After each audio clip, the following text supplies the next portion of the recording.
Salut à tous, c'est une nouvelle vidéo Outlook, comme chaque semaine, j'espère que vous allez bien. Alors c'était une semaine assez molle, il n'y a pas eu grand chose sur le marché, c'était une semaine de correction, donc pas mal de corrections.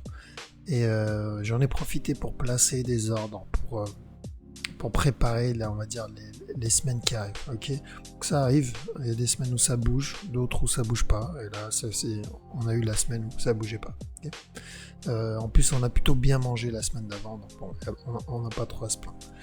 Alors, on va commencer directement par le ODNZD très rapidement pour juste faire une petite mise à jour dessus parce que on le surveille depuis là. Premier TP il a été touché, donc le deuxième TP il est en attente. Ce mouvement pour moi c'est juste une correction, donc dès qu'il a fini la correction, dès que cette correction elle est finie, je vois toujours un sell ici. Okay. Une fois qu'il aura atteint ce bas, un buy jusqu'à ce top. Hop. Jusqu'à ce top là. D'accord. Donc l'analyse n'a pas changé. CAD Yen, donc le CAD Yen, toujours le down jusqu'à ce bas. Donc on l'a annoncé ici, ce down là. Est-ce qu'il peut nous faire un dernier up? Oui, il peut nous faire un dernier up s'il valide un running flat, et c'est possible vu la structure. Donc il peut nous faire un running flat, un dernier up et ensuite le down. Donc s'il fait un dernier up, tant mieux parce qu'on remangera encore un down. Mais s'il continue à chuter, donc s'il nous fait une correction, à ce moment-là, on vend. Ok, je suis rentré en vente sur ce mouvement-là, donc il y avait un signal plutôt propre. Ici, on a eu une correction, vous le verrez peut-être mieux en 15 minutes. Voilà, donc on a une impulsion vers le bas, j'ai eu cette correction. Moi, je suis rentré ici. Maintenant, mes break-even sont posés, pardon, et on va voir ce qu'il va nous faire. Par contre, il peut nous faire encore un autre up s'il valide un running flat. Et de toute façon, je m'en fous, break-even posé, je sortirai quand même en positif. Mais je surveille toujours un sell sur CAD Yen. CHF Yen, bon, comme vous le voyez ici, donc je vois un sell. Je vous ai annoncé la dernière fois dans ma vidéo précédente où il corrige ici, il fait donc sa correction et il chute jusqu'à là, où il nous fait un last up. Donc il monte, il casse ce top et ensuite il chute. Donc il a validé le deuxième mouvement, il est monté, il a cassé le top et il a chuté. Est-ce que ça veut dire c'est bon, c'est la chute vers le bas? Je sais pas, mais c'est possible. Donc si vous voyez une correction ici, vous rentrez take profit ici. Mais faites attention parce que ça peut être une correction pour encore un dernier up. Ok, ça peut être un mouvement qui terminera la structure et ensuite on cherchera le down. Moi j'espère avoir un dernier up, je vais le prendre vraiment du haut. Mais bon, si j'ai un signal ici, je rentre. Donc on surveille un sell sur CHF Yen. Alors Eurowood, comme annoncé la dernière fois, je vous ai dit surveiller un running flat ici pour un up. Vous attendez un signal, c'est-à-dire impulsion correction. Il a fait le signal, un début de signal, donc là il a bien fait l'impulsion. On attend la fin de cette correction là, et ensuite un buy jusqu'à ce top. Ok. Pour le moment, ce move, il peut nous faire un truc comme ça avant de monter.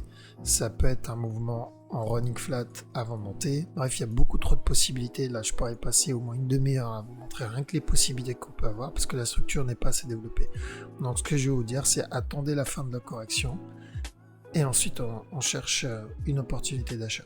Si vous voyez une grosse impulsion vers le bas comme ça, la structure elle change. Ok, pourquoi? Parce qu'il cherche sûrement à nous faire un mouvement correctif pour une continuation vers le bas. Donc si la correction c'est un flag, donc attendez un flag. Si vous voyez un flag, là vous cherchez un buy. EuroCAD, donc EuroCAD H4, je vois toujours la même structure, donc c'est toujours un sell.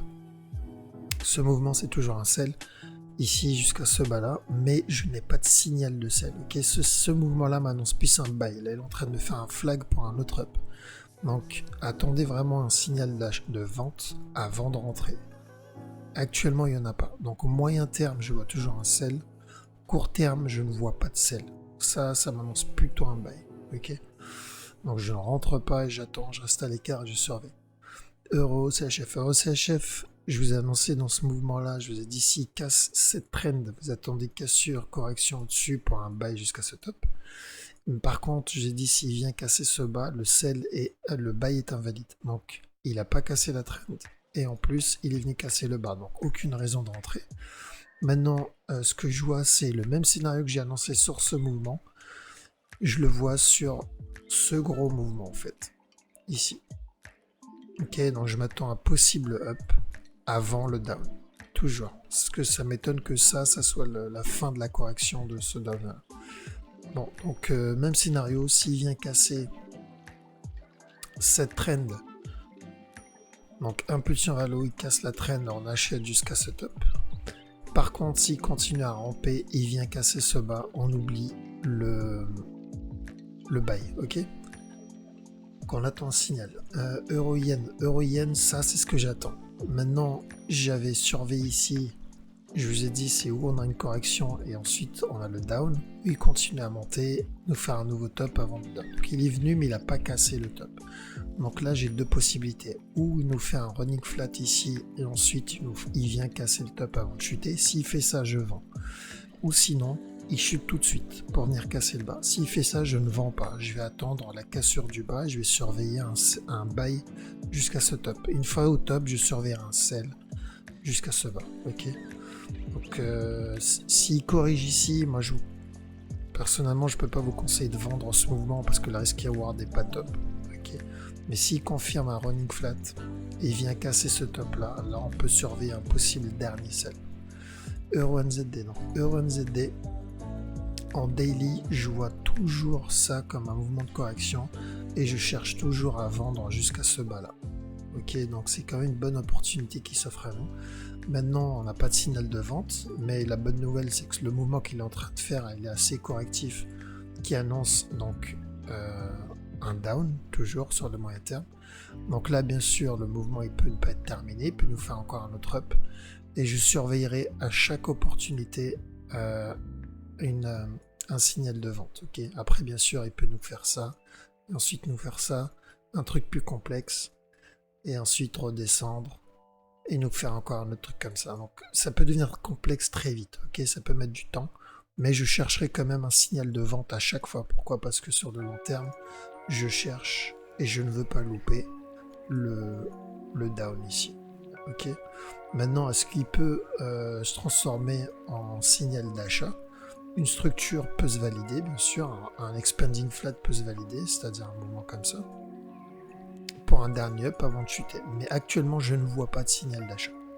Je vois plutôt un signal de vente. Euro-USD, je vous avais annoncé un down. Donc je vous ai dit que ce mouvement, il était correctif. Ici, je vous ai dit ce mouvement, il était correctif pour un down. Donc on a bien eu le down. Et je vous ai dit à la cassure de ce bas-là, vous surveillez un achat. Donc la structure n'a pas changé. Je vois toujours une correction pour encore un dernier up. Ok.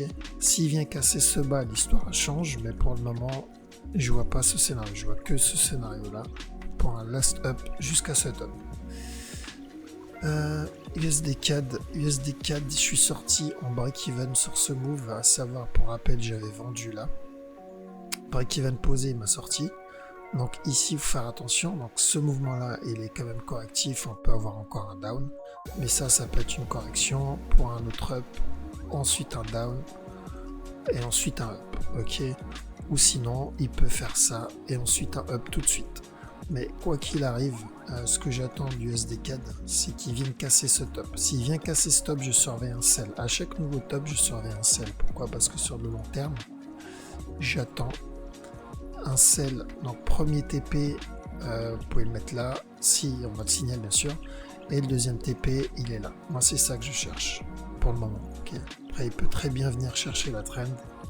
Voilà pourquoi je dis le premier TP, vous pouvez le mettre là. Okay.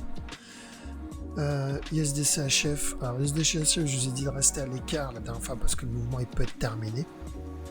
Et on a bien fait parce qu'il nous a fait une impulsion vers le haut.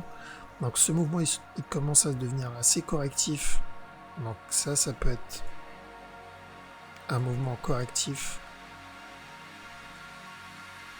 Point up. Ok. Pour le moment je reste à l'écart. Si j'ai un signal d'achat, je rentre bien sûr, mais ça devient risqué sur ce mouvement là. Ok. Donc s'il continue à corriger, alors ouais, donc s'il continue à corriger, il peut nous faire encore un autre up. mais faire gaffe parce que ça peut être un B. Et s'il nous fait un B, on aura un C. Ok.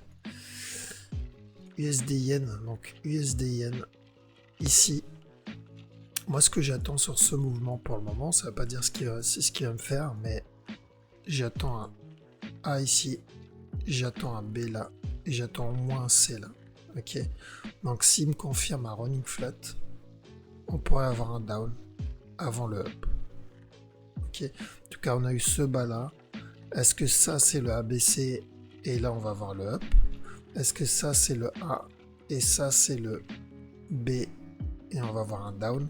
On ne sait pas encore. Donc on se concentre sur ce mouvement. Si ça c'est le A, ça c'est le B, ça c'est le C, on pourrait avoir un down. Ok. Maintenant, s'il continue à corriger comme ça, on oublie le down. C'est-à-dire ça c'est plus un C, mais un mouvement qui annonce le up. Ok. Mais pour le moment, ça peut être un C. Ça peut être un B. Ça peut être un A. Comme ça. Hop, A, B, C. Ok, enfin plutôt une RKC au moins ce bas là. Donc on surveille. H1, s'il corrige, H1 M15, on verra peut-être plus sur M15. S'il corrige ici, donc il fait un flag en H1, il fait un flag 1 heure, on peut surveiller un buy et on met le break-even. Ok, parce que si c'est le C, il va chuter.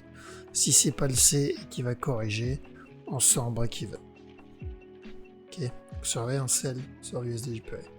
Silver, toujours un buy, c'est-à-dire à chaque nouveau plus bas, vous pouvez acheter. Là, s'il vient et casse ce bas, on achète. Ok. Donc ça c'est assez impulsif, ça c'est correctif, donc c'est possible qu'on ait un nouveau plus bas. Et enfin le gold pour terminer. Donc je vous ai dit à la cassure on surveille un sell. Je sais qu'il y en a, ils ont réussi à l'avoir sur cette correction là. Qui était plutôt propre. Bien joué. Mettez le break-even parce que ça c'est une impulsion. Il peut corriger, nous faire un autre up. Et ça c'était de la correction de ce mouvement. Même s'il nous fait un autre up, personnellement je vois toujours un sell. D'accord. Donc même s'il vient, hop, il casse ce top. Après bien sûr, on ne sait pas jusqu'où il peut se retourner. Donc, mais même s'il casse ce top, j'attendrai un sell. Donc pour ceux qui ont peur un peu, vous pouvez mettre votre take profit à la trend. Hop, vous pouvez mettre le take profit sur la trend. Maintenant pour les warriors, take profit ici ou sinon ici. Ok. Moi par sécurité, je dirais plutôt au dernier plus bas ici. Voilà, donc vidéo rapide. Tout simplement parce qu'il ne s'est pas passé grand chose. J'ai juste un petit peut-être une paire qu'on va rajouter dans la liste. Hop, on va mettre ça en rouge à surveiller. Donc c'est cette paire là. J'attends quoi sur ce mouvement? Très simple. J'attends un sell ici. Ok. Donc surveiller un sell sur NZD CHF. Hop. Pourquoi? Parce que ça pour moi...